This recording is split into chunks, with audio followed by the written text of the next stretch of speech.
Willkommen in einem anderen aufregendes Video. Welcome to yet another exciting video. In this case, part 10 of my battle series, in this case covering the Battle of Cissis.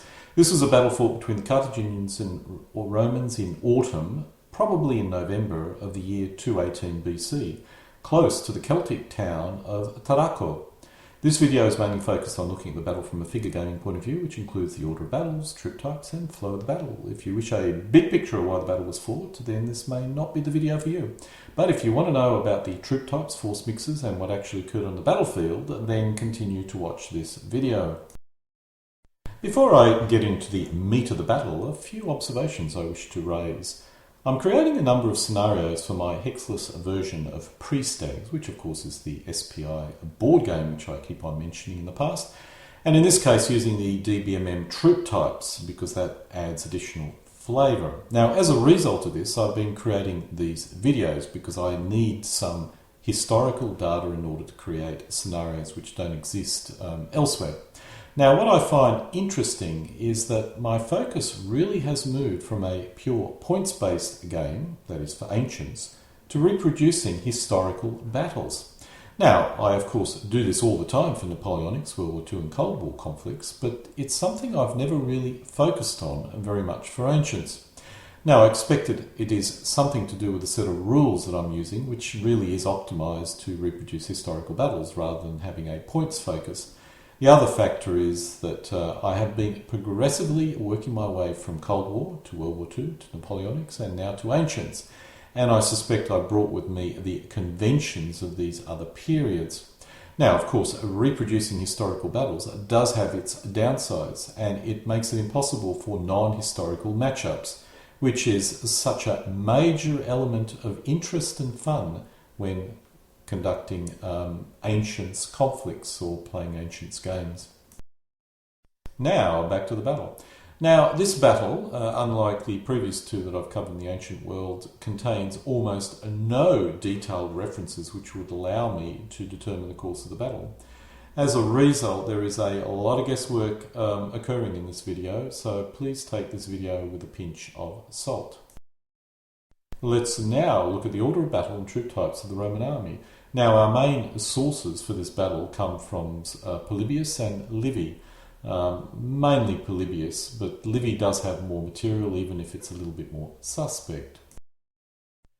Now the Roman commander Gnaeus would have had his entire army of 2 legions with 2 allied legions with him during this battle.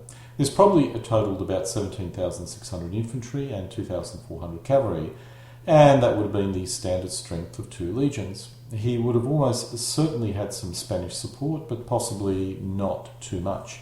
A guess of 3,200 infantry and 600 cavalry is probably a reasonable guess in terms of the scale of Spanish support the Romans enjoyed at this time. Just to refresh you, let's look at some material from Polybius concerning the structure of the Roman legion. Polybius indicates a legion consisted of 4,200 men. The legion consisted of 1,200 hastati, 1,200 principates, and 600 triadi. Polybius does not mention this, but we could assume 1,200 velites were also included, which gives us our total of 4,200 men. The legion also had a cavalry force of 300, which in most cases is considered to be on top of the 4,200 men. Now we come down to the guesswork area. Now during pure guesswork and logic, and I actually wrote a fairly detailed history of the Carthaginian-Roman conflict in Hispania during the Second Punic War. So using those thought processes, I've come up with the following troop type compositions.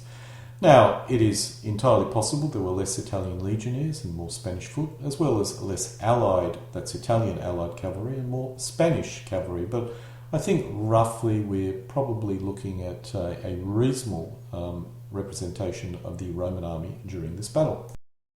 Now I like normally looking at other sets of rules or scenarios to see what other players particularly thought about the battle. And the only set of rules which covers this battle is the Command and Colours board game. Now, you can see the force mix here, and it's very difficult to convert this into troop values or troop type, so I'm only really adding this as an FYI. Now, using the DBMM, that is the latest DBMM army list, let's go through the troop types very briefly. The Romans almost certainly had up to 600 Roman cavalry, which is of course 2 by 300. The area where we may have a little bit of doubt is the Romans may have had up to 1800 Italian allied cavalry, with a quarter being reasonable quality and the remainder as inferior. Now, it's entirely possible that the number was less than 1800 and that the gap was made up by more Spanish cavalry. And for our final cavalry components, it's very reasonable the Romans may have had a number of Spanish cavalry. I'm assuming about 600. Of course, the bedrock of the Roman army were the legionnaires, or the hastati and principates, to be specific. It's assumed that most of the Italian allies were armed in the Roman manner, although it's entirely possible some of them may have been armed in their more traditional manner. I'm assuming they're all going to be armed in the Roman manner. Now, the DBMM army list has a troop class called levies, which were clearly the velites. Again, I suspect they use a different name to differentiate this troop type from the later high quality version. But anyway, these are the velites. The Romans did have some spear-armed Romans, the triadi. This is normally in the third line and consisted of the most experienced troops. The Romans did have a practice of selecting high-quality allied troops to form special reserve formations, which is what this represents. As normally, I'm uncertain if they actually did this for this battle, but it's probably reasonable that they may have done so. Finally, we come up with the Spanish allied troops. I'm estimating the Romans probably had about 3,200 of these Spanish troops. Now, let's look at the Carthaginian side. Now, Hanno, the commander of the Carthaginian armies, his forces are much harder to calculate. We do have some minimal quotes from Livy and Polybius to give us some clues, so let's go over them. Now, we know Hannibal left 10,000 infantry and 1,000 cavalry with Hanno. However, this force would have been simply too small to risk a battle. Hanno would have certainly spent the time he had available getting all the Spanish help he could. My guess is something like 7,000 Spanish infantry and about 2,000 Spanish cavalry would have been raised by Hanno. This puts his force at about 20,000, which means he was outnumbered by Gnaeus, but not so terrible to make a battle suicide. If he had raised more Spanish forces, then he wouldn't have been in such a defensive position as he was during the battle, so I think this is probably quite reasonable. And of course, whatever the forces he had, if it was joined up with reinforcements coming up from the south, which numbered 8,000, the Carthaginians would have probably considered that to be adequate to meet the Romans equally. So I think this is probably a reasonable number. It could have been less. So, moving into the guesswork area, this shows a possible Carthaginian army composition. Now, this assumes the forces Hannibal left Hanno were made up mainly of African troops, which is basically Libyan infantry, Numidian cavalry, and probably Numidian or Moorish light infantry. Now, it's possible there were less Libyan infantry, and instead there were some southern Spanish troops included. Regardless, whatever the troops, they would have been very loyal to Carthage, at least this core force would have been. As with the Romans, the only set of rules which cover this battle is the command and colour board game, and this shows you the Carthaginian force mix. It's virtually impossible to convert this into troop values, so I've only included it as an FYI. One interesting point is that you can see the Spanish commander on the left included, which indicates that the person creating this scenario believed also that there was a reasonably large Spanish contingent in the Carthaginian army in this battle. So as with the Romans, I'm going to use the DBMM version 2.1 army list to go through the troop types. The Carthaginians probably had some Libyan Phoenician cavalry, but their numbers were probably so low as to be insignificant, perhaps only bodyguards. It should be noted that Hannibal only had 450 Libyan Phoenician cavalry at Cunny, and probably only a small amount greater in earlier battles, so I would expect that the numbers would be very low. It's highly likely that the bulk of the 1,000 cavalry which Hannibal left Hanno were Numidian cavalry. Hannibal wanted to leave highly loyal troops with Hanno, and the Medians would probably be the most loyal that he possessed.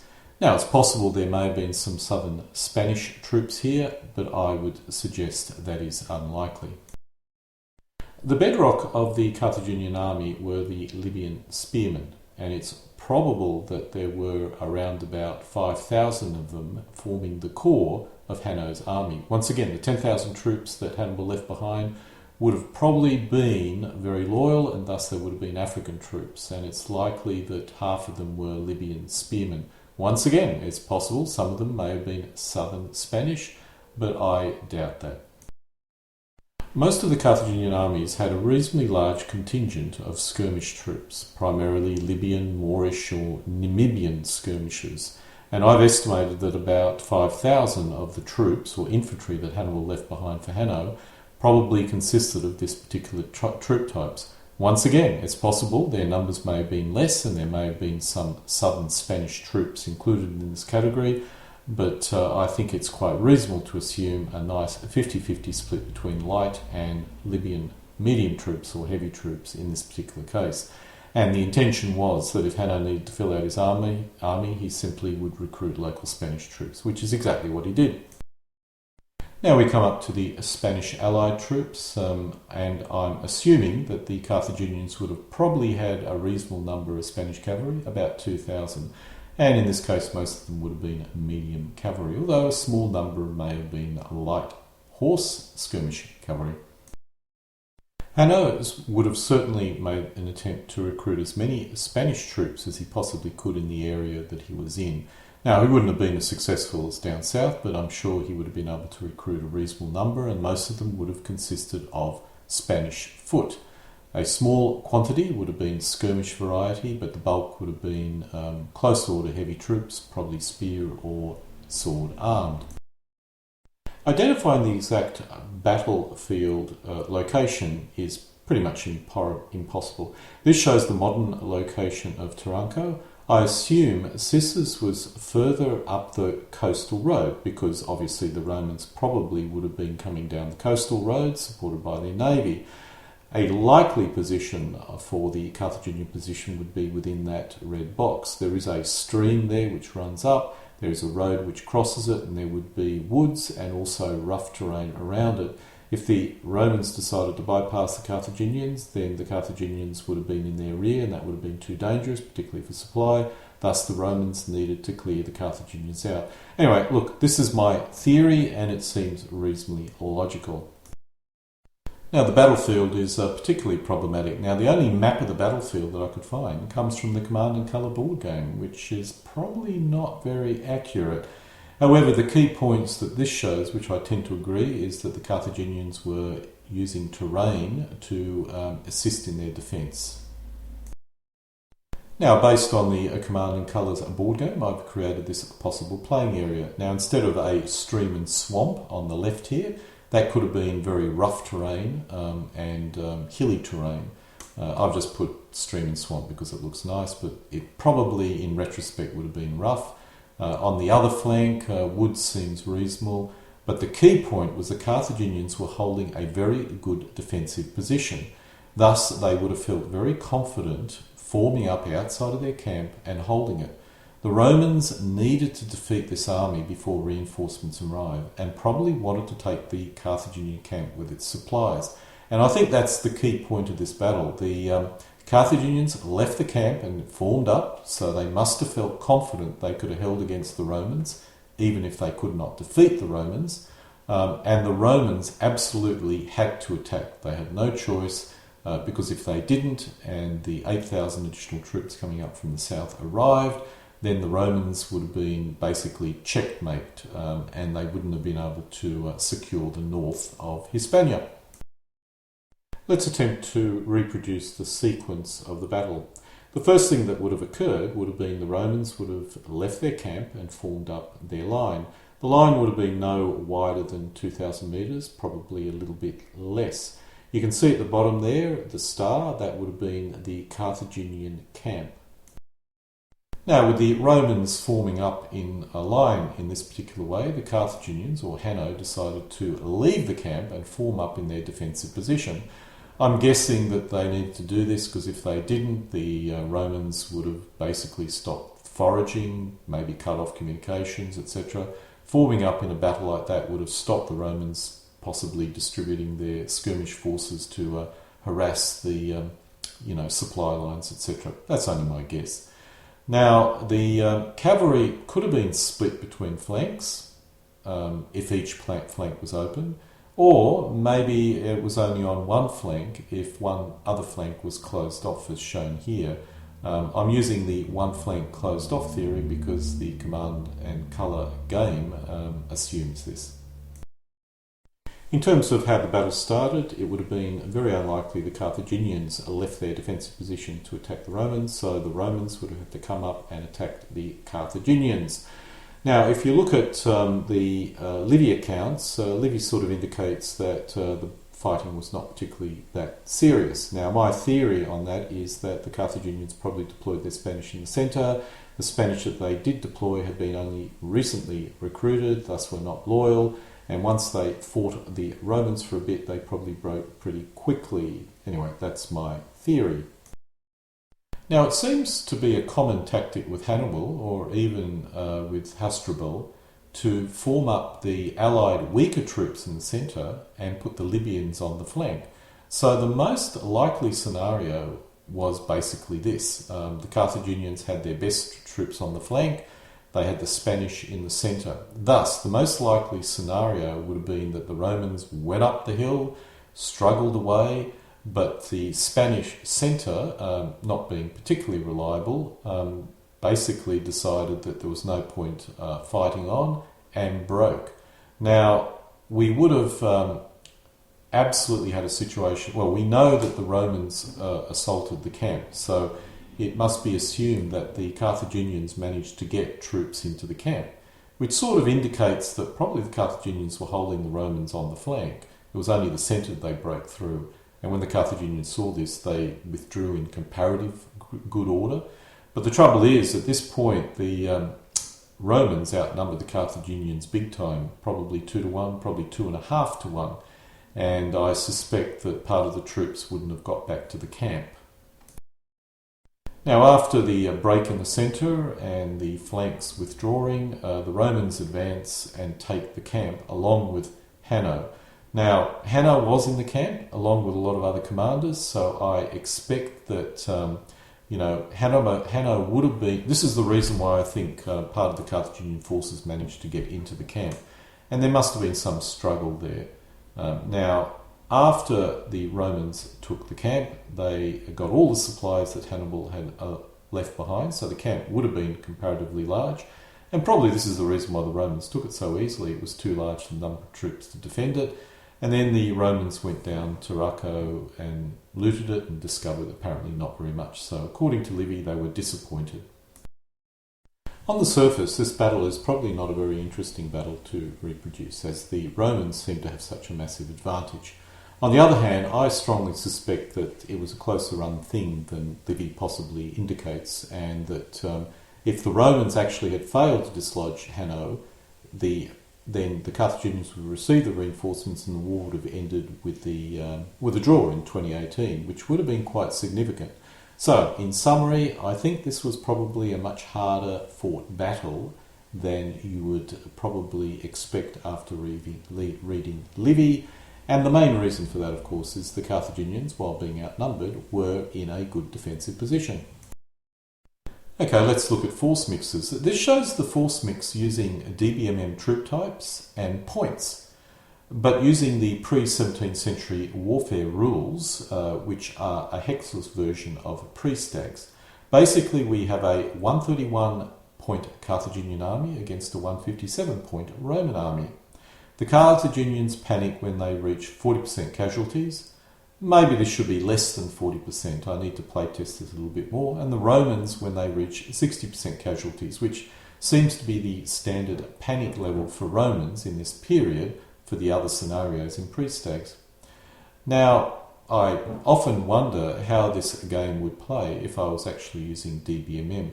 I also suspect, I need to playtest this a little bit more, with the Carthaginian army in a defensive position, the Romans may not have such a big advantage. It's going to be a really tough and difficult battle for them because, in the pre-stag system, defending a ridge gives you fairly large melee advantages, and the Romans really don't have much missile advantage to compensate for this. While, as you probably have guessed by now, any scenario of this battle is truly a shot in the dark, I certainly did give it a go. This is my double-sided scenario sheet for this battle, which, once I have continued or completed all my test and playtesting, will be placed on my Kriegspiel.io group site. At the present moment, I've only done minimal playtesting. I've basically assumed the game will last for 16 game turns, which at 15 minutes a game turn means that it is 4 hours. My gut feeling tells me that probably it may need to be a bit longer than this. Anyway, only playtesting will tell. And so we come to an end of my part 10 of my military history videos covering the Battle of Cissis, which was the first battle that was conducted in Spain during the Second Punic War. Some of the links there may be of interest. I strongly advise you, even though this battle is not covered by History Marche videos, I strongly recommend anyone interested in the battles of the Punic Wars to go onto YouTube and check out their videos. They're very interesting. And of course, the rules mentioned in this video are in my Kriegspiel.io group site. Alle guten Dinge kommen zu einem Ende.